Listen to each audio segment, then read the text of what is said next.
ఓం సాయిరామ్ శ్రీమాత్రే నమ. ఏడుకొండలవాడ వెంకటరమణ గోవింద గోవింద. అందరికీ నమస్కారం అండి. ఎలా ఉన్నారు, ఏం చేస్తున్నారు? అందరిపై ఆ ఏడుకొండలవాడి ఆశీస్సులు ఉండాలని మనస్ఫూర్తిగా కోరుకుంటూ ఈరోజు సందేశం అండి.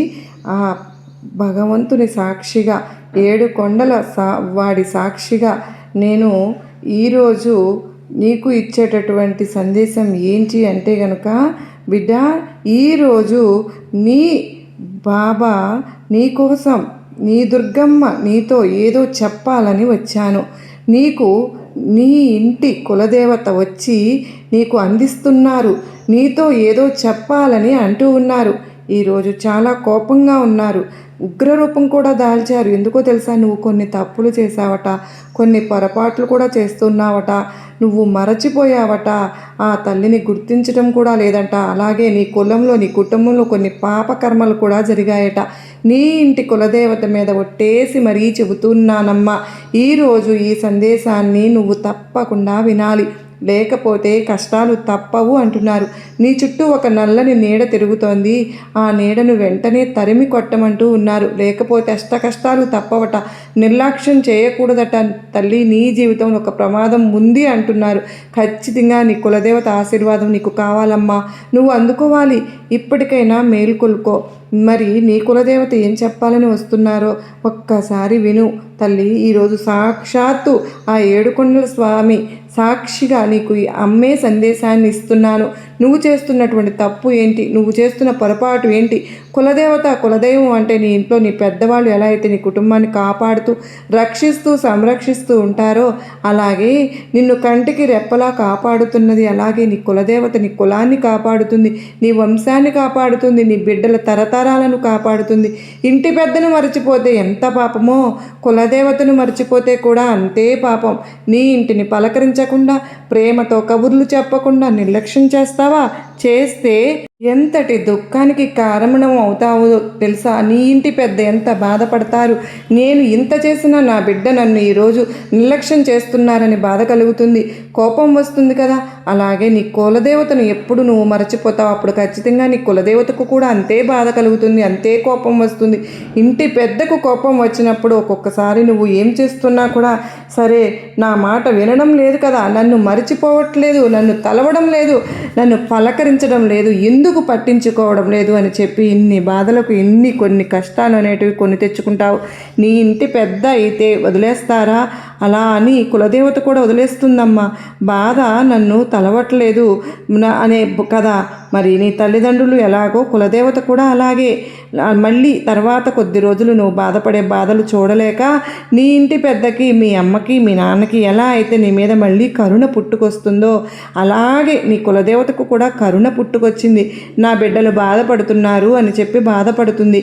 ఆ బాధల నుంచి బయటపడేయాలి అని తన చుట్టూ ఒక నల్లటి నీడ తిరుగుతోంది. ఆ నీడ నుంచి తనని కాపాడాలి అంటూ అమ్మ మనసు మళ్ళీ ఉండబట్టలేక నిన్ను కాపాడుకోవడానికి ప్రయత్నిస్తుంది. ఆ ప్రమాదపు అంచుల్లో నుంచి లాగడానికి ప్రయత్నిస్తూ ఉంటుంది. మరి అమ్మ కోసం ఇంతలా ఆలోచిస్తున్నప్పుడు, నీ గురించి ఆలోచిస్తున్నప్పుడు నువ్వు 2 నిమిషాలు అమ్మ కోసం సమయాన్ని ఇవ్వు తల్లి. లేకపోతే నీ కులదేవత నిన్ను అవమానించినట్లే అవుతుంది, తక్కువ చేసి బాధ పెట్టినట్లే అవుతుంది. ఈరోజు ఈ దుర్గమ్మ నీకోసం నువ్వు చిన్నబుచ్చినట్లే నీ చేతుల్లో ఉంది. అవకాశం ఉపయోగించుకో బిడ్డా. మరి వదులుకుంటావు అంటే, లేదంటే కోపానికి, ఆగ్రహానికి గురి అవుతావో, ప్రేమకు అర్హురాలివి అవుతావో, లేదంటే నువ్వే ఆలోచించుకోమ్మా. ఈరోజు నీకు ఈ సందేశాన్ని కూడా నీకోసం ఒక హెచ్చరికతో తెచ్చాను తల్లి. ఆ హెచ్చరికను నువ్వు వినాలి, అర్థం చేసుకోవాలి అని చెప్తున్నారు బాబావారు. అప్పుడే అమ్మ సంతోషిస్తుందని కూడా చెప్తున్నారు. ఈరోజు సాక్షాత్తు నీ కులదేవతే వచ్చి నీతో మాట్లాడుతుందమ్మ. ఒక్క 2 నిమిషాలు విను. ఏం చెప్తుందో విన్నావు అంటే గుండె జల్లుమంటుంది. ఎందుకంటే అటువంటి వార్తలు, అలాంటి సందేశాలు, అలాంటి సూచనలు అమ్మ నీకు ఇవ్వబోతోంది. నువ్వు ఏం చేస్తున్నావో, ఎలాంటి తప్పులు చేస్తున్నావో, అమ్మకు ఎక్కడ నీ మీద కోపం వస్తుందో ప్రతి ఒక్కటి కూడా ఈరోజు చెప్తుంది. జాగ్రత్తగా విను. నీ జీవితంలో మళ్ళీ కూడా ఎలాంటి తప్పుల జోలికి నువ్వు వెళ్ళకూడదు బిడ్డ. ఎందుకో తెలుసా? కోరి కష్టాలను తెచ్చుకుంటున్నావు నువ్వు. అందుకే ఈరోజు నిన్ను నేను రక్షించడానికే వచ్చాను. ఈరోజు అమ్మ అయితే తల్లి నీకు నా త్రిశూలం మీద ప్రమాణం చేసే నేను చెప్తూ ఉన్నాను బిడ్డ. ఇక్కడ నీ కులదేవత స్వరూపం నీ మీద కనీసం ఒకవేళ ఈరోజు నిన్ను ఈ వీడియోని మధ్యలో కనుక వదిలేసావు అంటే, లేదంటే పట్టించుకోకుండా ముందుకు వెళ్ళిపోయావు అంటే కనుక గుర్తుపెట్టుకోమ్మా, ఈరోజు నువ్వు కేవలం ఈ వీడియోని వదిలేయడం కాదు, బదులుగా నీ జీవితంలో వచ్చి ఆ రాజయోగాన్ని నీ చేతులతో నువ్వే నిప్పు పెట్టేసిన దానివి అయిపోతున్నావు. కనుక సంవత్సరాలుగా నువ్వు దానికోసం ఏడుస్తున్నావు కదూ. నా కళ్ళల్లోకి చూడు, నేను ఎవరిని నన్ను గుర్తుపట్టావా? నేనే ఆమెను, కాలాన్ని, నీ కులదేవతను సంహారం చేసింది మరియు నేనే. ఈరోజు నీ ఇంటి తలుపు దగ్గర నిలబడి ఉన్నాను. నువ్వు నన్ను పట్టించుకోకుండా తప్పు చేస్తున్నావు తల్లి. ఒకవేళ ఈరోజు నువ్వు నన్ను ఆ సందేశాన్ని పూర్తిగా వినలేదు అంటే కనుక విను బిడ్డ. ఏ అనర్థం జరిగినా దానికి నేనే బాధ్యురాలనైతాను కదా. మరి నిన్ను నేను హెచ్చరిస్తూ ఉన్నాను. ఇది ఏ సాధారణ సంయోగము కాదు. ఈ గొంతు నీ చెవుల వరకు చేరడము అంటే ప్రపంచంలోని ఎన్నో లక్షల మందిలో ఈరోజు నేను నిన్ను చేర్చుకున్నాను ఒకదానిగా. మరి ఒకవేళ నువ్వు ఈ కృపకు నువ్వు అవమానించావు అంటే నువ్వు బయటపడాలనుకున్న నరకం లాంటి జీవితంలో నువ్వు శాశ్వతంగా చిక్కుకుపోతావు. అందుకే నిశ్శబ్దంగా కదలకుండా నీ స్థానంలో కూర్చో మరియు చివరి వరకు ఒక్కొక్క మాట విను. ఎందుకో తెలుసా, ఈరోజు నీ జీవితం యొక్క నిర్ణయం జరగబోతుంది. నువ్వు నన్ను చూసి భయపడతావు. నీకు భయం వేస్తుంది కదా, ఎక్కడ ఏదైనా చెడు జరిగిపోతుందేమో అని. అయితే విన్ తల్లి, చెడు అప్పుడు జరగదమ్మా. నువ్వు నీ తల్లి పిలుపుని వినకుండా వెళ్ళిపోతేనే ఈరోజు నీకు ముందుకు వచ్చినటువంటి ఆ సత్యాన్ని బయట పెట్టబోతున్నాను. దాన్ని వినగానే నీ ఆత్మ కంపించిపోతుంది. నువ్వు ఈరోజు నాతో ఫిర్యాదు చేస్తున్నావు. ఈరోజు నా దేవాలయంలోకి వెళ్ళి తల కొట్టుకుంటూ ఉన్నావు, అమ్మా నా మాట వినడం లేదు అని, నన్ను పట్టించుకోవడం లేదు అని. నేను జవాబు ఇవ్వడానికే వచ్చాను. ఈరోజు నేను నీ బాధలకు కారణము మరియు పరిష్కారము రెండూ చెప్పడానికే నీ ముందుకు వచ్చాను. అయితే నీ దగ్గర సమయం లేదు. నేను వచ్చిన సమయంలో నీకు ఆ సమయం లేకుండా పోయింది తల్లి. నీ దగ్గర ప్రపంచంలోని అనవసరమైన విషయాల కోసం సమయం ఉంది. వేరే వాళ్ళ గురించి మాట్లాడడం కోసం సమయం ఉంది. వేరే వాళ్ళ గురించి ఆలోచించడానికి సమయం ఉంది. కానీ నీ తల్లి కోసం, నీ కులదేవత కోసం నీ దగ్గర 2 నిమిషాలు సమయం లేదు. నీ భక్తి మీద అధికారం నువ్వు గుర్తుంచుకో తల్లి. ఏ భక్తుడైనా సరే అవకాశాన్ని గుర్తించాడో కాలం అతన్ని ధూళిలో కలిపేస్తుంది. ఈరోజు గ్రహాల శత్రువు లాంటి దశలో ఉన్నాయి. స్వయంగా నీ కులదేవత నీ భాగ్యాన్ని మార్చడానికి సిద్ధమైనారు. నీ ఇంట్లో ఉన్న దరిద్రం, నీ శరీరంలో పెరిగిపోతున్న రోగాలు మరియు నీ మనసులో నిండిపోతున్నటువంటి చింతలు, విషం, దాన్ని నేను నా కర్పూరంతో కాల్చడానికే వచ్చాను. నా శక్తితో వాటన్నింటిని చల్లా చెదడ చేయడానికే వచ్చాను. కానీ ఇది ఇప్పుడు సాధ్యమవుతుంది. నువ్వు నాకు పూర్తి అంగీకారం ఇస్తేనే కదా, అప్పుడు మాత్రమే సాధ్యమవుతుందమ్మా. ఒకవేళ నువ్వు ఈ వీడియోని వదిలేసావు అంటే అర్థం చేసుకో, నీ కాళ్ళ మీద నువ్వే గొడ్డలతో కొట్టుకుంటున్నట్లు అవుతావు. ఆ తర్వాత అమ్మ రక్షించలేదు, బాబా రక్షించలేదు, ఏడుకొండలవాడు రక్షించలేదు అని అనవద్దు తల్లి. నేను నీ గురించి నాకు తెలుసు కదా. ప్రతి ఒక్క ఆలోచన నాకు తెలుసు, ప్రతి ఒక్క బాధ నాకు తెలుసు. నువ్వు ప్రపంచానికి అబద్ధం చెప్పవచ్చునేమో కానీ నాకు కాదు, నాకు తెలుసు తల్లి. గత కొన్ని రోజుల నుంచి నీ మనసులో ఎటువంటి చెడు ఆలోచనలు ఉన్నాయో నాకు తెలుస్తూనే ఉంది, కనిపిస్తుంది. నీ జీవితం వ్యర్థమని, నీకు ఎవ్వరు తోడు లేరని, రాత్రి చీకట్లో నువ్వు తిరిగి పడుకోకుండా భవిష్యత్తు చింత నిన్ను తినేస్తూ ఉంటే నువ్వు ఆలోచిస్తూ ఉంటున్నావు, ఎప్పుడైనా నా సమయం కూడా వస్తుందా అని. వినమ్మా, నీ సమయం రావటం కాదు, నీ సమయం వచ్చేసింది. కానీ నీకు మరియు నీ జీవితానికి మధ్య ఒక నల్లని నీడ నిలబడి ఉంది.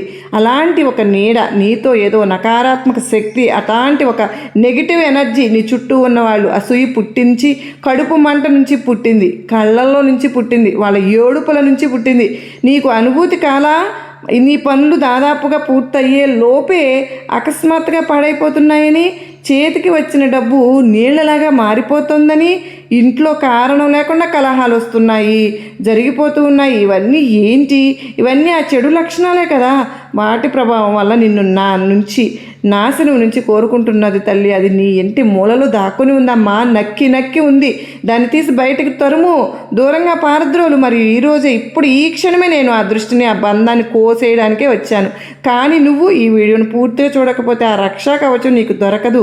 నీకు నేను ఇవ్వబోతున్నది మరియు కవచం కాకుండా యుద్ధానికి వెళ్ళే వైపు సైనికుడు చంపబడతాడు కదా, అలా అవుతుంది. నువ్వు కోరుకుంటున్నావా నీ శత్రువులు నీ మీద పడి నవ్వాలి అని? నువ్వు ఓడిపోతే నిన్ను చూసి నవ్వాలి అని కాదు కదా. నువ్వు కోరుకుంటున్నావా నీ పేదరికం తమాషా అవ్వాలని? కాదు కదా. అంటే నా మీద ప్రమాణం చెయ్యి. తరువాత కొన్ని నిమిషాలు నువ్వు కళ్ళు మూసుకో.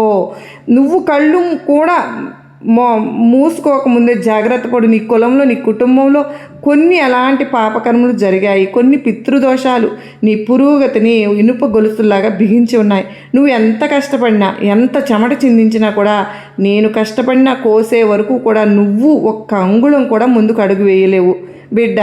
నువ్వు చక్రం వ్యూహంలో చిక్కుకుపోయి ఉన్నావు అభిమన్యుడిలాగా. మరి నిన్ను బయటకు పడేసే మార్గం నేను మాత్రమే తల్లి, నీ కులదేవతలను మాత్రమే చెప్పగలుగుతాను. నీకు తెలియదు కదా నీ మీద ఎంత ప్రమాదం వాలి ఉంది అనేది. వచ్చే 3 రోజులు కూడా నీకు చాలా భారీగా ఉండవచ్చు. నువ్వు నా రక్షా సూత్రాన్ని అంగీకరించకపోతే కానీ బయటపడకు. ఎవరు నా శరణు కోరతారో, ఎవరు నా శరణు తీసుకుంటారో అతను యజమాని. యమరాజును కూడా ఎదిరించగలడు. యమరాజు కూడా ఏమీ చేయలేడు అతన్ని. కేవలం శరణు ఏంటి అంటే నీ విశ్వాసం అచంచలంగా ఉండాలి. నీ మనసు 1% కూడా సందేహాలు వచ్చి ఉంటే నా ఆశీర్వాదం ఫలించదు. నాకు సంపూర్ణ మనసు ఉన్న భక్తులు వద్దు బిడా, నాకు నచ్చరు. నాకు కావలసింది నేను చెప్పిన అగ్నిలోకి దూకే భక్తుడు. నువ్వు ఆ భక్తుడివా? అయితే ఈరోజు నేను కూడా రుజువు చేయి. నాకు రుజువు చేయి తల్లి. నువ్వు అయితే ఈరోజు విను. నేను నీకు ఆ గుప్త రహస్యం చెప్పబోతున్నానమ్మా. దేవతలకు కూడా దుర్లభమైంది. నీ ఇంట్లో లక్ష్మి ఎందుకు నిలబడడం లేదు? ఎందుకు నీ ఇంట్లో ఒక మూలలో నెగిటివ్ ఎనర్జీ నివాసం ఏర్పరచుకుని తొంగి నక్కి దాక్కుని చూస్తూ ఉందో తెలుసా? నువ్వు తెలిసి తెలియక లేక కొన్ని తప్పులు చేశావు. దానివల్లనే నీ ఇంటి అదృష్టం మారిపోయింది. కానీ ఈరోజు దాన్ని నేను తిరిగి తెస్తానమ్మా. నీకు కేవలం ఒక చిన్న పని చేయాలి. నువ్వు ఆ పని ఏంటో తెలుసా? మానసిక పూజ చేయాలి. సిద్ధమైన తల్లి? చేస్తావు కదా. మానసిక పూజ చేస్తాను అని నీ కులదేవతకు వెంకటన స్వామికో నీ దుర్గమ్మకో చెప్పు. మాట ఇవ్వు. ఆ అమ్మ అనుక్షణం నిన్ను కాపాడుతున్నాను. ఒక మానసిక పూజ చేయి. ఇప్పుడే నీ కళ్ళు మూసుకో. నా చిత్రం వైపు చూడు. నీ కళ్ళలోకి చూడు. ఇందులో బ్రహ్మాండం మండుతోంది తల్లి. నీకు ఇందులో ప్రతిబింబం కనిపిస్తుందా? నేను కోపంగా ఉన్నాను. నేను చాలా కోపంగా ఉన్నాను. నిన్ను బాధ పెట్టిన వాళ్ళు నీ మీద నేను కోపంగా ఉన్నాను. నా బిడ్డను ఏడిపించిన పరిస్థితుల మీద నా తాండవం చూపు జరుగుతుంది తల్లి. ఇక నేను శత్రువుల జీవితంలో భూకంపమే తెస్తాను. ఎవరైతే నీ హక్కు దోచుకున్నారో అతడు రక్తపు కన్నీళ్లు ఏడుస్తాను. ఎవరైతే నిన్ను అవమానించారో అతడు నీ పాదాల దగ్గర పడి క్షమాపణలు కోరుతాడు. అది నా కవచం. ఇది నీ కులదేవత వచనం, నీ కులదేవత వాక్కు, నీ కులదేవత యొక్క ఆన. ఎప్పుడు కూడా నీ కులదేవత నిన్ను ఊరికే విడిచిపెట్టదు. ఆకాశం చీలిపోవచ్చు, భూమి కూడా చీలిపోవచ్చు, సూర్యుడు చల్లబడవచ్చు, కానీ నీ కులదేవత చెప్పిన మాట ఎప్పుడూ అబద్ధం కాదు తల్లి. కానీ ఆగమ్మ, ఇవన్నీ పోరాడడానికి నువ్వు ఒక త్యాగం చేయాల్సి ఉంటుంది. త్యాగమా ధనం కాదు, ఒక త్యాగం. నీ అహంకారము మరియు నీ అవిశ్వాసం. నువ్వు ఇప్పుడే ఈ క్షణం నీ మనసులో అన్ని భయాలను తీసి నా పాదాల దగ్గర పడేస్తావా? నువ్వు అంగీకరించాలి తల్లి. అంగీకరిస్తావా? అవును, నా దుర్గమ్మ నాతో ఉంది. మరియు ఇక నాకు దేంతోనూ అంతా బాగుంటుంది. ఇప్పటి వరకు ఎందుకు అపజయం పొందావో నేను చెప్తాను. ఎందుకో తెలుసా? నువ్వు ఎప్పుడు నన్ను పూర్తిగా కూడా నమ్మలేదమ్మా. నిన్ను నువ్వు ఎప్పుడు కూడా సమర్పించుకోలేదు తల్లి. నిన్ను నువ్వు ఎప్పుడు నీ బుద్ధి వాడుతూ వస్తున్నావు. నీ ప్లాన్ల మీద ప్లాన్లు వేసుకుంటూ ఉన్నావు. మరియు ఇప్పుడు చూడు ఫలితం. ఈరోజు నువ్వు ఎక్కడ నిలబడి ఉన్నావో ఇక చాలు. నీ బుద్ధి పక్కన పెట్టు తల్లి. నీ బుద్ధితో కాదమ్మా, నా బుద్ధితో నడువు బిడ్డ. ఈ ఒక్క చిన్న పిల్లవాడు తన వేలు తల్లి వేలు పెట్టుకుని నడిచినట్లు మరియు దారి తప్పిపోతే భయం లేకుండా ఉండునట్లు అలాగే నువ్వు నా చెయ్యి పట్టుకుని నడువు. నేను నిన్ను ఈ భూసాగరం నుంచి, ఈ దుఃఖాల బురద నుండి బయటకు లాగి పడేస్తాను. మరో హెచ్చరిక బిడ్డ, ఈరోజు విను. ఈరోజు నువ్వు ఇప్పుడు తర్వాత నీ నోటి నుంచి ఈ మాటలు చెప్పావు అంటే కనుక నీకు నా శాపం పడుతుంది. అవును తల్లి, అది కఠినంగా ఉంది, నీ మనసును బాధిస్తుంది, నిన్ను భయపెడుతుంది. కానీ నిజం ఎప్పుడు నా శాపం నీకు పడుతుందో తెలుసా? ఎందుకంటే నువ్వు దురదృష్టవంతుడివి అనుకున్నప్పుడు, నేను అదృష్టవంతుడిని అని నువ్వు చెప్పుకున్నప్పుడు, అలాగే నాకు ఈ లోకంలో ఎవరు లేరు, నేను ఒంటరిని, నాకు కష్టాలు తప్పవు అన్నప్పుడు నువ్వు అలా చేస్తే కనుక నువ్వు అవమానించినట్లు అవుతుంది. నిన్ను అవమానిస్తావు. నువ్వు నన్ను అవమానిస్తావా? చెప్పు తల్లి. నీ తల్లి ఇవ్వటంలో అసమర్థురాలు కాదుగా అని నువ్వే చెప్పుకుంటున్నావు. నీ నోటితో నీ ఖజానా ఖాళీ అయిపోతున్నాయి ఖజానాలు అని నేను నిన్ను పోషించలేనా? నేను కీటకంలాగా కూడా ఆకలితో పడుకోనివనే కీటకాన్ని కూడా అలాంటిది నువ్వు నా బిడ్డవి, నా అంశవు కదా, ఈ దుర్గమ్మ అంశవి. నేను నిన్ను ఎలా కష్టాల్లో ఉంచుతాననుకుంటున్నావు, ఎలా బాధల్లో వదిలేస్తాననుకుంటున్నావు? నీ మనసులో అలాంటి ఆలోచనలు ఉంటే నన్ను తక్కువ చేసినట్లే, నన్ను చేతగాని దాని కింద లెక్క నువ్వు బాధ పెడుతున్నట్లే. అప్పుడు నిజంగా నా మనసు ఎంత బాధపడుతుంది. నా బిడ్డ ఇంకా నన్ను నమ్మలేక అన్న బాధ నాలో పుడుతుంది. అందుకేనమ్మ చెప్పాను, నా శాపం అని నన్ను నువ్వు ఎక్కడ ఒంటరిగా అనుకోవద్దు. నువ్వు దురదృష్టవంతుడివి అని అసలే అనుకోవద్దు. నా తలరాత ఇంతే అనుకోవద్దు. నీ కష్టాలు ఇంతే అనుకోవద్దు. నాకు ఎవరు లేరు అనుకోవద్దు తల్లి. నీకు ఈ దుర్గమ్మ, నీ కులదేవత నీకు నీడలాగా ఉన్నాను. నన్ను నమ్మినప్పుడు నీకు ఏది కావాలన్నా నేను అందిస్తాను. ఈ రోజు నుంచి నీ భాష మార్చుకో, నీ ఆలోచనలు మార్చుకో. నీ నుంచి అన్నీ కూడా చూసినప్పుడు అది ఒక సింహంలాగా గర్జించి చెప్పు, అమ్మా నాతో ఉంది, మా దుర్గమ్మ నాతో ఉంది, నా కులదేవత నాతో ఉంది, నేను అపరాజితుడిని, ధనవంతుడిని. అది నీకు జరగడం మొదలవుతుంది తల్లి. ఇక వాక్సిద్ధి రెండూ ఉండాలమ్మ నీకు. బిడ వాక్సిద్ధి నేను నీకు ఈరోజు ప్రసాదిస్తున్నాను. నీకు జాగ్రత్తగా ఉన్న సంకేతం గురించి నీకు వచ్చే 24 గంటలు దొరుకుతుంది. నువ్వు వీడియోని పూర్తిగా మరియు నిజమైన మనసుతో విన్నావు అంటే రేపు సూర్యుడు అస్తమించక ముందే నీకు ఏదో ఒక మంచి వార్త వస్తుంది. ఎక్కడి నుంచి వస్తుంది? ఎక్కడి నుంచి ఆగిపోయిన నీ డబ్బు వస్తుంది. నువ్వు ఎదురు చూడని ఒక డబ్బు నీ వైపుకు వస్తుంది. కళలో ఊహించని డబ్బు ఒక పాత స్నేహితుడి ద్వారానో ఫోను ద్వారానో సహాయం చేయాలనుకునే అవకాశం అనేది వస్తుంది. నీ కుటుంబంలో ఏదో ఒక సంతోషం, ఒక సంకేతం, అవకాశం అనేది వస్తుంది. తల్లి జోక్గా తీసుకోవద్దు. ఈ వీడియోని మధ్యలో వదిలేసావంటే గుర్తుపెట్టుకో, కాలం నీకు మరింత కఠినంగా మారుతుంది. నిన్ను నేను భయపెట్టడం కాదమ్మా, ఇది నిన్ను సంతోష పెట్టాలనే బిడ్డ. ఇక్కడ నువ్వు ఎన్ని పూజలు చేసినా, ఎన్ని ఉపవాసాలు చేసినా, ఎన్ని తీర్థయాత్రలు నువ్వు చేసినా కూడా, ఎన్ని హోమాలు, యజ్ఞాలు, యాగాదులు చేసినా కూడా ఇప్పుడు ఇంటి పెద్దను మరచిపోయిన వాళ్ళు, కులదేవతను మరచిపోయిన వాళ్ళు ఎంతో దూరం వెళ్ళి అక్కడ ఏ పూజ కర్మలు చేసినా కూడా అవి ఆ దేవుళ్లను తీసుకోరు తల్లి. బిడ్డ వాళ్ళు అనుకుంటారు, ఈ వ్యక్తి తన అమ్మా నాన్నలను మరచిపోయాడు, పట్టించుకోవడం లేదు, తన కులదేవతను మరచిపోయారు, పట్టించుకోవడం లేదు అని వాళ్ళని వదిలేసి నా దగ్గరకు వచ్చావు, నేను ఎలా ఆశీర్వాదం ఇస్తాను అనే ఒక అనుమానం వాళ్ళ మనసులో వస్తుందమ్మా. నువ్వు ఎప్పుడైతే నీ ఇంటి పెద్దల్ని, నీ తల్లిదండ్రులని, కులదేవతను స్మరిస్తావో తెలుసా, కొలుస్తావో తెలుసా, ఆ తరువాత నువ్వు ఏం చేసినా సరే ప్రతి ఒక్కటి భగవంతుడు, ప్రతి ఒక్క దేవుడు కూడా తీసుకుంటాడు.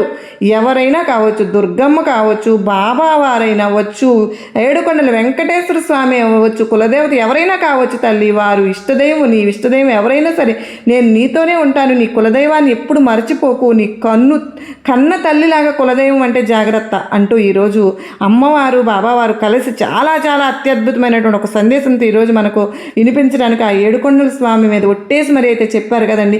ఈరోజు దుర్గమ్మ గారు చెప్పిన మాటలన్నీ మనం ఒక్కసారి గుర్తు తెచ్చుకొని మనం ఏం పొరపాటు కర్మలు చేసి ఉన్నా వాటిని సరిదిద్దుకునే ప్రయత్నం అయితే చేయాలి కదా. అందుకే దుర్గమ్మ మనతో ఉంది, మన మాటలను వింటున్నారు, మనకు మంచి చేయాలని చూస్తున్నారు. దుర్గమ్మ ఆశీర్వాదం మనపైన ఎప్పుడు ఉంటుంది.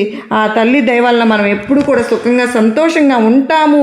ఇదే దుర్గమ్మ ఆశీర్వాదం తల్లి అంటూ బాబావారు ఎంతో అత్యద్భుతంగా మనకు ఈ సందేశాన్ని తెలియచేశారు కదా ఫ్రెండ్స్. మరి ఈ సందేశంలోని అర్థము పరమార్థము ఎంతో గొప్పగా మనకు వివరంగా తెలిసి చెప్పినందుకు ఆ బాబా వారికి, ఆ ఏడుకొండల వెంకన్న స్వామికి మనందరము కూడా ఈరోజు కృతజ్ఞతాపూర్వకంగా మనం నమస్కారం చేసుకుని ఈరోజు ఆ వెంకటేశ్వర స్వామి ఆశీస్సులు అన్నీ కూడా మనందరిపైన ఉండాలని నేను మనస్ఫూర్తిగా కోరుకుంటూ ఉన్నానండి. నిజంగా మనందరము ఆ తప్పును తెలుసుకుని నిజంగా మనం కులదేవతను మనం గౌరవించి మనందరము కూడా మనకు ఇది ఒక కొత్త అవకాశంగా పాత ఆలోచనలను తీసి పక్కన పడేసి పాత పరిమితులు, పాత అడ్డంకులు వదిలిపోవడం ప్రారంభమవుతాయండి. మరి ఇప్పుడు కేవలం మనలోని శక్తి, మా దుర్గమ్మ మీద విశ్వాసం మరియు అపార శక్తి మనతో ఉన్నాయి కనుక ప్రతిరోజు మనకు అమ్మ అసంఖ్యాక సంకేతాలను పంపిస్తున్నారని మనం అర్థం చేసుకోవాలి. కానీ ప్రతి ఒక్కరూ దాన్ని గుర్తించలేకపోతున్నారు. అమ్మ నీ హృదయం నుండి నేరుగా పిలిచినప్పుడు అది మన ఆత్మ వరకు మాత్రమే చేసుకోగలిగినటువంటి ఉన్నత స్థాయిలో అనుసంధానం అనేది జరుగుతుంది. మరి ఉన్నత స్థాయితోనే సంబంధం ఇది ఒక సంకేతంగా ఇప్పుడు మన జీవితాన్ని పూర్తిగా మార్చుకోవడానికి, మన భాగ్యాన్ని స్వయంగా రాసుకోవడానికి, మనకు కళలను పూర్తిగా సాకారం చేసుకోవడానికి ఈ సంకేతం మనకు లభించడం అనేది మన జీవితంలో ఇప్పుడు మార్పుకు తప్పకుండా జరుగుతుంది. అది శాంతి అయినా సరే, విజయమైనా సరే, సంపద అయినా సరే, లేక ప్రేమ అయినా సరే అన్నీ మన కోసం సులభమవుతాయి. ఇప్పుడు జాగృతమయ్యే సమయం అనేది అమ్మ దుర్గమ్మ స్థాయికి తీసుకెళ్ళి ఆ శక్తిని అనుభవించే విధంగా ఆతృతగా ఉంటాయి. ఆ పరిస్థితికి భయపడకుండా, ఎందుకంటే మన కోసం కొత్త యుగానికి ప్రారంభం కనుక ఈ వాగ్దానం మనం చేసుకుందాం. ఇప్పుడు మన కర్మల వెనుక పూర్తి నిష్ఠతో సమర్పణతో నడుద్దామని ఆశిస్తూ మరలా కలుసుకునేంత వరకు అందరికీ నమస్కారం అండి. ఓం సాయిరాం. సర్వేజన సుఖినో భవంతు.